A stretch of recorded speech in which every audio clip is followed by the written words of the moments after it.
Que comienza en este capítulo 9 al principio, nos damos cuenta que el Señor Jesús sube a un monte. El nombre del monte no sabemos cuál es, pero después de haber ocurrido los eventos que ocurren en ese monte, lo conocemos en la Biblia como el monte de la transfiguración. La Biblia dice que en esa ocasión Él llevó a Pedro, Él llevó a Juan y llevó a Jacobo con Él. Suben al monte y Jesús ya tenía de antemano preparados los eventos que iban a ocurrir en el monte, y la Biblia dice que allí Él se transfigura delante de los discípulos. En otras palabras, asume toda la gloria del Cristo glorificado después de la muerte. Toda la gloria del Padre desciende sobre Él. Y cuando todo esto está ocurriendo en el capítulo 9, la Biblia dice que de repente se aparece el profeta Elías y el profeta Moisés. Y dice en el comienzo del capítulo 9 que Elías y Moisés empiezan a dialogar con él. Lo que estaban hablando no lo sabemos, pero posiblemente eran relacionado con los eventos que dentro de breve día iban a ocurrir: la crucifixión, la muerte, la resurrección. Y ellos están dialogando, y mientras están dialogando en ese monte y Jesús está en toda su gloria y en todo su resplandor, se le acerca, ya tú sabes quién, Pedro. Pedro se le acerca y le dice: Señor, me parece que debemos de hacer 3 enramadas, 3 tienditas, y debemos de quedarnos aquí porque obviamente esto está bueno. Moisés, Elías, el Señor Jesús glorificado. ¿Quién quiere descender al valle después de haber ido al monte, verdad? Nadie. Y especialmente con la presencia de esos 3 personajes y todo lo que estaba ocurriendo era tan interesante. Pedro parece ser que estaba cansado de los argumentos, de los pleitos, de todas las disputas que estaban ocurriendo en el valle, y él quería ya descansar de todos esos problemas y quedarse en el monte. Pero Jesús claramente le dijo: no, no es posible, tenemos que descender. Y la Biblia dice que de repente una voz sale, la voz de Dios, y dice claramente: este es mi Hijo amado, a él oíd. ¿Sabe la impresión que esto tuvo que haber causado sobre la vida de estos 3 discípulos? Una impresión tremenda. Pero aunque estaban en el monte, tenían que descender al valle, porque en el valle es donde se vive la vida cotidiana. En el valle es donde nosotros crecemos, maduramos y pasamos por experiencias que literalmente marcan nuestra vida. Ahí es donde nuestro carácter es hecho, en el valle, no en el monte. Monte es bueno, y es bueno de vez en cuando subir a ese monte y tener una experiencia tan bella, pero hay que descender al valle. Y cuando descienden al valle los 4, miren lo que dice el verso 14. Marcos capítulo 9 verso 14 dice: cuando llegó a donde estaban los discípulos, vio una gran multitud alrededor de ellos y escribas que disputaban con ellos. Lo que Pedro quería evitar: los argumentos de la vida, los pleitos, la fajazón con los líderes religiosos, es lo primero que lo confronta cuando desciende del monte. Ahora miren el verso 15, como dice, y enseguida toda la gente viéndole se asombró y corriendo a él le saludaron. Ahora des en cuenta, ¿por qué tú piensas, mi amado hermano, que la Biblia dice que cuando la gente lo vieron a él se asombraron? Oigan bien, y vayan conmigo rapiditamente a Éxodo capítulo 34. Vamos a ver una porción breve de la palabra de Dios. Éxodo capítulo 34 en nuestra Biblia. Bendecido sea la gloria del que vive. Aleluya. Bendito Dios. ¿Lo tienen, hermano? Éxodo 34. miren conmigo el verso 29. La Biblia dice: aconteció que descendió Moisés del monte Sinaí con las 2 tablas de testimonio en su mano. Al descender del monte, no sabía Moisés que la piel de su rostro resplandecía después que hubo hablado con Dios. Entonces, cuando miramos este versículo 15, vemos que 2 cosas ocurren.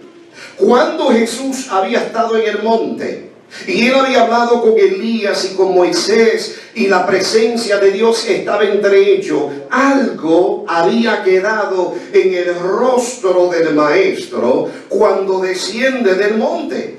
Y ese algo era la gloria de Dios.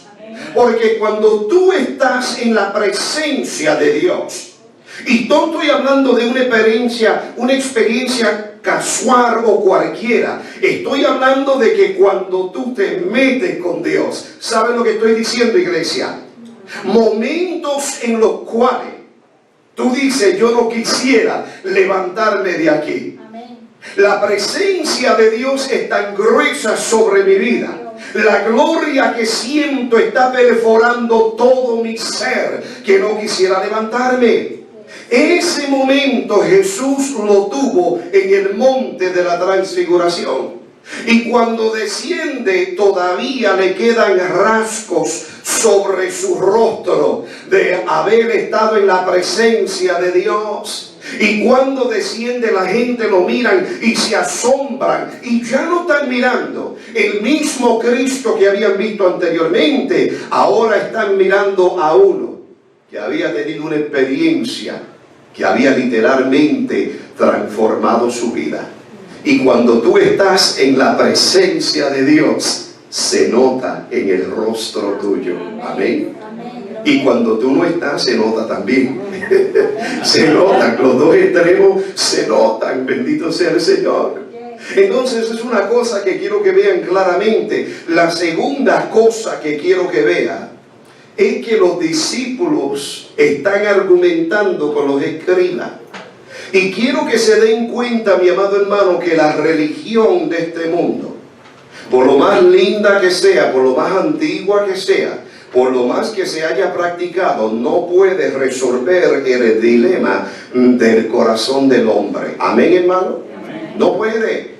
Porque den cuenta que los escribas estaban disputando con los discípulos. ¿De qué argumentaban? Argumentaban del hecho de que un hombre había traído a su hijo endemoniado por muchos años a Jesús, para que Jesús lo sanara. El maestro no estaba allí, estaba en el monte atendiendo otros asuntos. Cuando el hombre viene a no hallar a Jesús, se tropieza con los discípulos y le dice en esencia a los discípulos la condición de su hijo, y le dice: sanen a mi hijo. Los discípulos hicieron todo lo que ellos podían hacer y de ninguna manera podían sacar a ese demonio de ese muchacho. Y cuando los escribas ven esto, que perseguían a Jesús y a los discípulos para arriba y para abajo, para hallarlos en una falta y para desacreditarlo, al ver esto, dijeron: qué oportunidad más bella. Hermano, el diablo da oportunidades también, ¿verdad? No te creas que todas las oportunidades que vienen a tu vida son porque Dios quiere hacer algo lindo en tu vida. Hay veces que Satanás da oportunidades. Y cuando los escribas logran ver que los discípulos de Jesús no podían sanar a este muchacho, dijeron dentro de sí: qué oportunidad más bella, para poder comprobar que estos hombres son charlatanes, que estos hombres no tienen unción, que Dios no los respalda, que Dios no está con ellos, que todo lo que hacen es falso, porque si de verdad tuvieran poder, hubiesen sanado a este muchacho. Pero desen cuenta, la mesa se vira, porque qué oportunidad más grande era esta para los escribas entrar en esta situación y decir: lo que ellos no pudieron hacer, seguidores de Cristo, nosotros lo vamos a hacer. Porque nosotros somos hijos de Abraham. Nosotros tenemos la verdadera religión, el Padre, los patriarcas, la ley fue dada por Moisés a nosotros. El respaldo de Dios está sobre nuestra vida. Ahora lo que ellos no pudieron hacer, nosotros, representantes de la religión de Israel, escribas, lo vamos a hacer. Pero ¿saben qué? Lo único que podían hacer es argumentar, porque estaban tan vacíos como los discípulos del Señor Jesús y no podían hacer nada. ¿Por qué? Porque la religión de este mundo no puede suplir la necesidad en tu vida. Toda la liturgia, toda la ceremonia, toda la tradición que tenga un movimiento religioso no puede resolver tu dilema. El único que puede resolver tu dilema es Cristo Jesús y el poder de Él. Ahora miren el verso 16, como dice la Biblia. Él les preguntó, ¿qué disputáis con ellos? Dice, bendito sea el Señor, que Él les pregunta. Amén. Jesús ve que están argumentando. Se acerca al panorama, al grupo de todo lo que está ocurriendo. Ahora Jesús podía haber asumido lo que estaba pasando. Pero des en cuenta que Él preguntó. Él preguntó. Él quería percatarse claramente de lo que estaba ocurriendo. Hay personas que cuando oyen algo de parte de otros, rápidamente brincan a una conclusión. Rápidamente juzgan al hermano, a la hermana, a la persona. Nunca se molestan a ir directamente a la persona y decirle, varón, ¿qué es lo que está pasando? Porque oigo este comentario de tu persona, de tu ministerio, de tu matrimonio, de tu vida privada. Cuéntame lo que está pasando. Muchas veces somos tan vagos, tan halagán, que preferimos oír el chisme, oír el comentario y actuar sobre el comentario. Pero la Biblia dice que Jesús preguntó. La próxima vez que tú quieras juzgar a una persona o tomar una decisión con respecto a cualquiera, ve a donde la persona y pregúntale qué es lo que está pasando. Yo te garantizo que la persona te va a hablar, te va a decir esto y esto y esto está pasando. No te dejes llevar por los chismes. No te dejes llevar por las personas que están frustrados, que lo que tienen es una espinita en contra de esa persona y quieren tratar de causar una nube negra sobre la imagen de esa persona. Ve y pregunta. Pero des en cuenta que cuando Jesús hace la pregunta, miren el verso 17. Y respondiendo uno de la multitud dijo, maestro, traje a mi hijo que tiene un espíritu mudo. Oigan bien, cuando Jesús hace la pregunta, ¿a quién tú crees que se la está haciendo? A los discípulos. Jesús no le está preguntando al grupo que están ahí. Él le está preguntando en el verso 16 a los discípulos. ¿Y saben lo que los discípulos hacen? Se quedan callados. Como niños que los acaban de regañar, agachan su cabeza y no responden. ¿Por qué? Porque estaban avergonzados de que no pudieron ejercer autoridad sobre ese demonio. Y entonces, ¿quién es el que habla? El que habla es el Padre del Hijo. El Padre del Hijo es el que habla. Ahora miren el verso 18, el cual, donde quiera que le toma, le sacude y echa espumarajos y cruje los dientes y se va secando. Y dije a tus discípulos que lo echasen fuera y no pudieron. Oigan bien, mi amado hermano, la situación de este muchacho era crítica. Era crítica. No era una forma de epilepsis lo que tenía el muchacho.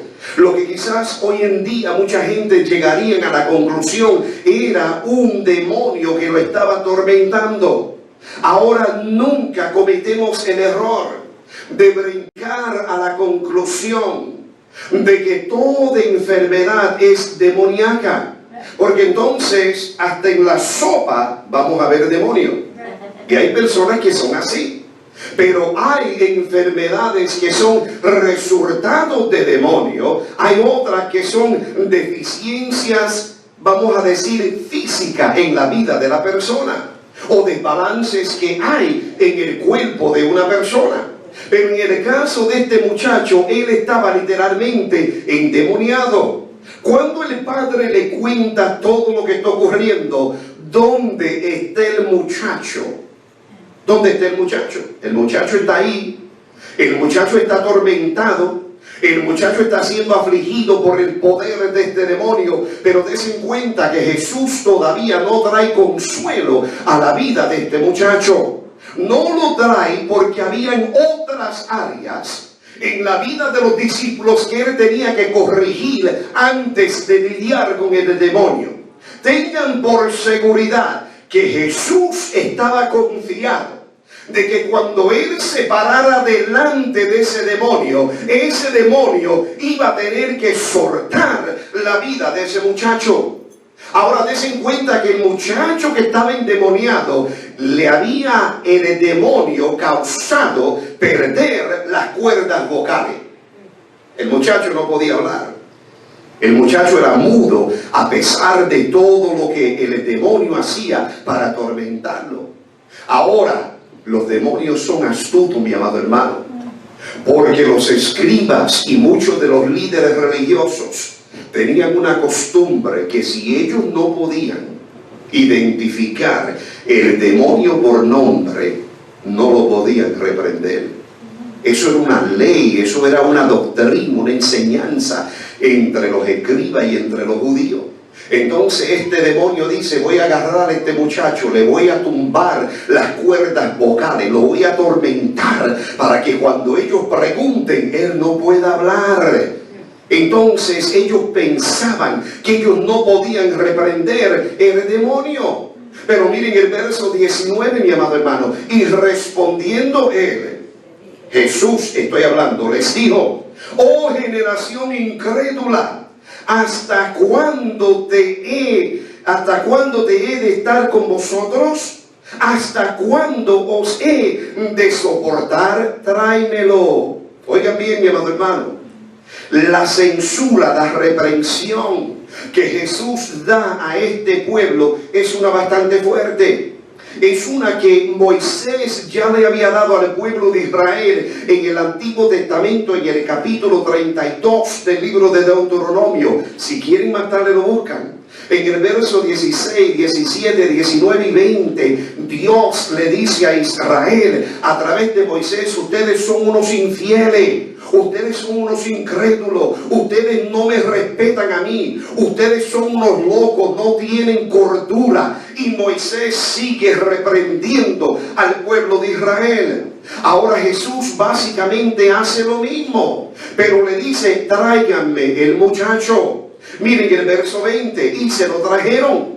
Y cuando el Espíritu vio a Jesús, sacudió con violencia al muchacho, quien cayendo en tierra se revolcaba echando espumarajos. Oigan, mi amado hermano, el demonio sabía que hasta ahí había llegado su autoridad sobre la vida de este muchacho. Y déjenme decirle que los demonios, cuando atan a una vida, los demonios cuando colocan en el corazón de una vida algún vicio, alguna adicción en la vida de esa persona, esos demonios no van a salir fácilmente, mi amado hermano. Este demonio sabía que se había confrontado con el mismo Dios en la carne. Hace un último intento de matar a este muchacho, porque el demonio literalmente lo quería matar, mi amado hermano. Y si este muchacho no había muerto a través de todo lo que el demonio hacía con él, porque el padre dice: lo mete en el agua, lo mete en el río y lo trata de ahogar, lo mete en el fuego y lo trata de quemar, lo revienta contra las piedras y trata de destrozarlo, de herirlo hasta que él muera. Pero ¿saben qué? Si este muchacho no había muerto, a través de todo lo que este demonio había hecho, era por la misericordia de Dios. Es la misericordia de Dios, la cual dice el profeta que son nuevas cada día en la vida del creyente.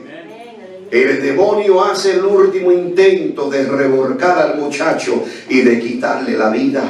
Ahora miren conmigo el verso 21, y Jesús preguntó al Padre: ¿cuánto tiempo hace que le sucede esto? Y él dijo: desde niño. Oigan bien, hermano, este muchacho posiblemente ya era un adolescente, era un joven, tenía años arriba. Pero una pregunta debemos de hacernos nosotros en este día es: ¿cómo un demonio puede poseer un niño? Es una pregunta válida que traigo delante de ustedes. Una persona adulta lo comprendemos, pero un niño, ¿cómo un demonio puede poseer un niño? Pero para que tú te des cuenta que Satanás no respeta a nadie, y Satanás siempre busca la manera de apoderarse de aquellas ovejitas que son más débiles en nuestra familia. ¿Cómo Satanás se apoderó de este muchacho desde su niñez? Todos esos muchachitos que tú ven por ahí, que a la edad de 5 y de 6 años están exhibiendo tendencias homosexuales y afeminadas, eso no es una enfermedad. Eso no es un jin, eso no es algo que ocurre normalmente en la vida de una persona, eso es un demonio. Y con más razón nosotros debemos de vivir conscientes de cuidar a nuestros hijos, de cuidar nuestro hogar, de comportarnos como matrimonio en el hogar de tal manera que no le demos un agujero a Satanás. Porque cuando comenzamos a pelear, cuando comenzamos a argumentar, cuando hay broncas y pleitos en el hogar, amados hermanos, estamos debilitando nuestra familia. Y cuando debilitamos nuestra familia, la guardia espiritual se relaja, y ahí es cuando Satanás trata de entrar. ¿Y a quién tú crees que él va a atacar? A la persona más débil en el hogar.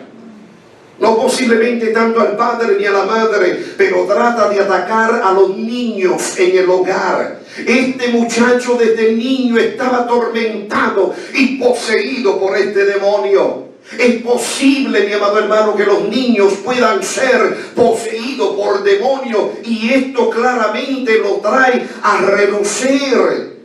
Por esa razón Jesús amaba tanto a los niños, que Jesús dijo y reprendió a los discípulos cuando trataron de impedirlos de que vinieran a Él. Le dijo: de tales es el reino de los cielos, no los impida venir a mí.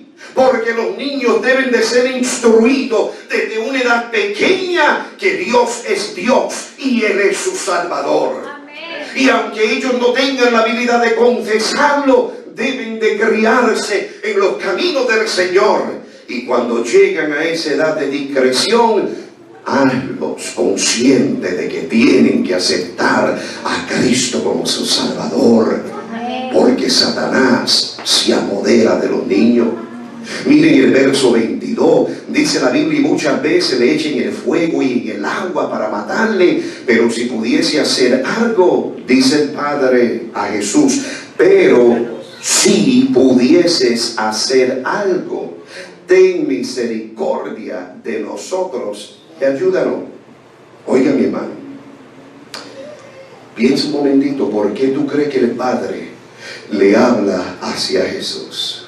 Si el Padre hubiese traído el niño y en su primer intento él hubiese encontrado al maestro, él no le hubiese dicho: si puedes hacer algo. ¿Saben quién debilitó la confianza del Padre?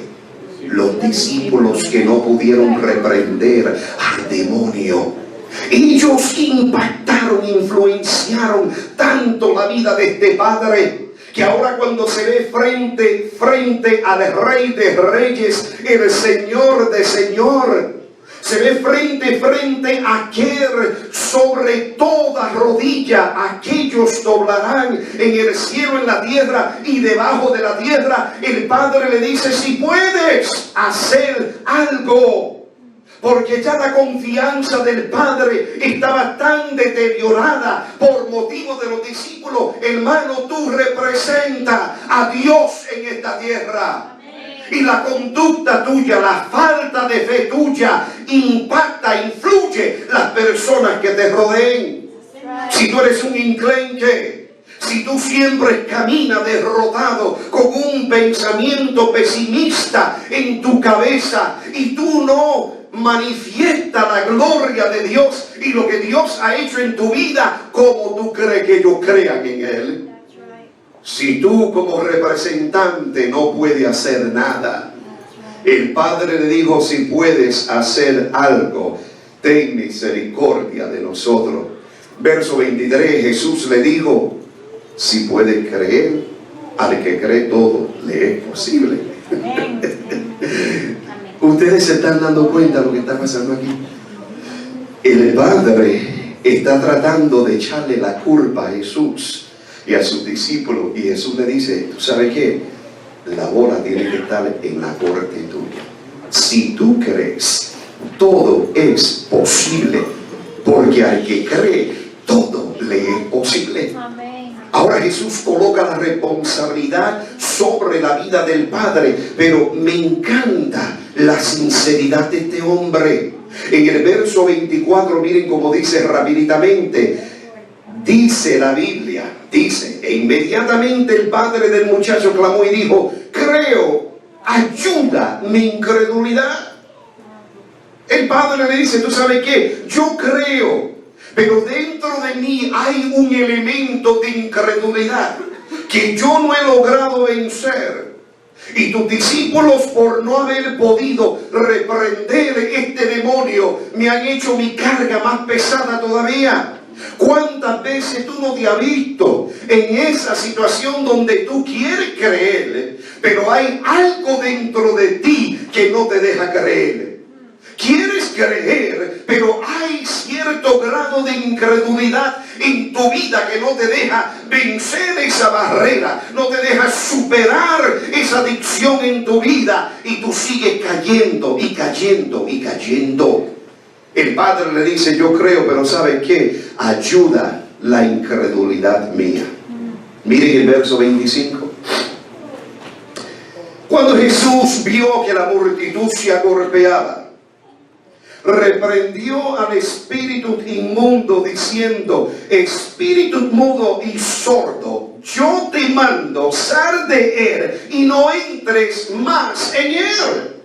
Miren cómo Jesús le dice: eres mudo y eres sordo, pero tú sabes qué, tú me vas a tener que oír a mí. Eres mudo y eres sordo, no quiere hablar, quiere atormentar a este muchacho, pero yo te ordeno que salgas de él. Y no solamente le dice que salgas de él, pero le dice: y no vuelva a esta persona. ¿Por qué, mi amado hermano? Porque cuando Dios hace una obra, esa obra es permanente. Amén. Lo que Dios hace, Dios no lo deshace, mi amado hermano. Posiblemente tú lo eches a perder, pero cuando Dios hace una obra en la vida de una persona, esa obra es perfecta. Y aunque el espíritu era sordo y era mudo, él tuvo que obedecer. Miren el verso 26. Entonces el espíritu, clamando y sacudiéndole con violencia, salió y él quedó como muerto. De modo que muchos decían: está muerto. Su último intento. No crea, mi amado hermano, que ese espíritu va a salir fácilmente. Tú puedes prender todas las velas que tú quieres, ese espíritu no le tiene miedo a las velas. Tú puedes ir a todos los espiritistas que tú quieras y te tiren las cartas, los huesitos, las barajas, de todo, las alitas de pollo. Hermano, te aconsejo que en ese momento agarres ala de pollo y cómetela. Échale un poquito de pique y cómetela. Porque nada de eso va a resolver absolutamente nada en la vida tuya, mi amado hermano. Nada. Miren, bendito sea el Señor. Cuando le saque el demonio, el niño queda como muerto.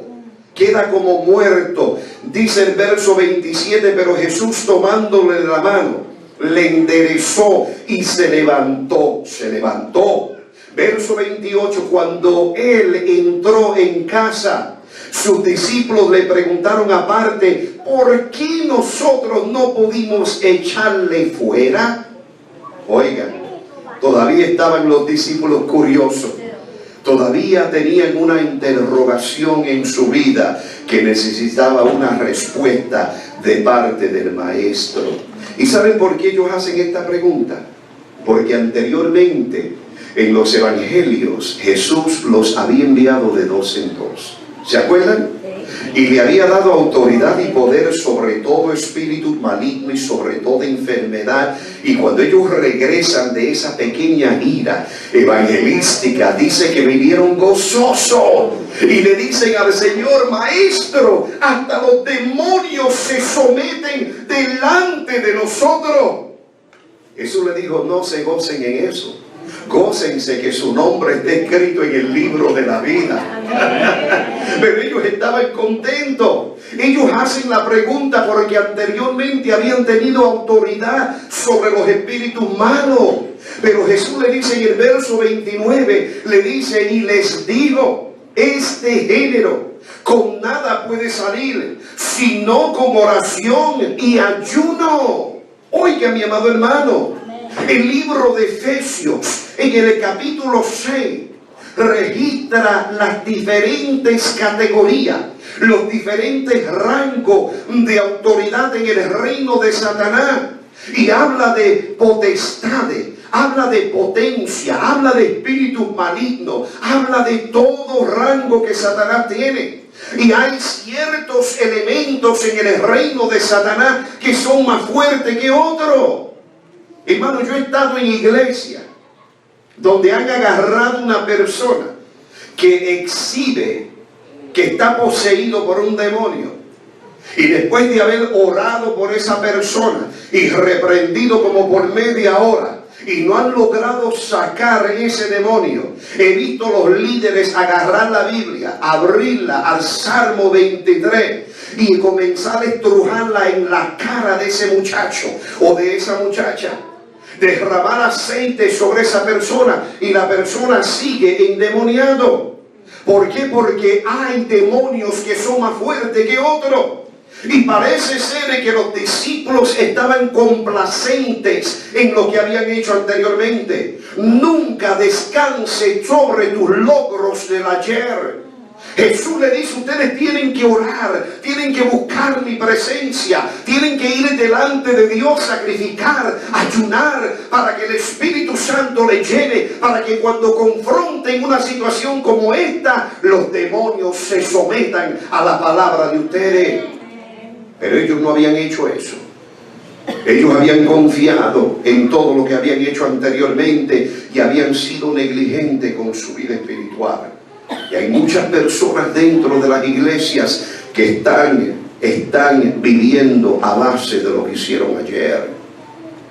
Es como aquellos 3 hermanos que eran evangelistas en el libro de los Hechos, que dijeron, nosotros vamos a evangelizar y vamos a hacer milagros y vamos a reprender demonios.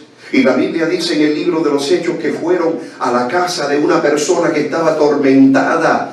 Y ellos empiezan a entrar en el ritualismo de reprender el demonio. Y el demonio le dice, a Pablo conozco, a Jesús conozco, pero ¿quiénes son ustedes? Y la paliza que le metió a los 3 hermanos los dejó desnudos en pelota y salieron corriendo y huyendo por las calles exhibiendo sus partes privadas. Así es Satanás. Amado hermano, tu nombre no solamente debe de estar escrito en el libro de allá arriba, pero en las pailas más profundas del infierno deben de conocer quién tú eres. Porque cuando eso ocurre, tú tienes poder para lidiar con todo lo que Satanás envía en tu vida. No descanses sobre lo que tú hiciste a él. No descanses sobre tus 30, 40, 50 años de convertido. Cada día requiere una entrega nueva de parte de nosotros. Y si tú no te aprovechas de las disciplinas espirituales que Dios ha traído en tu vida, eres una presa en las manos de Satanás. Amados hermanos, estemos de pie. Bendecido sea la gloria de Dios.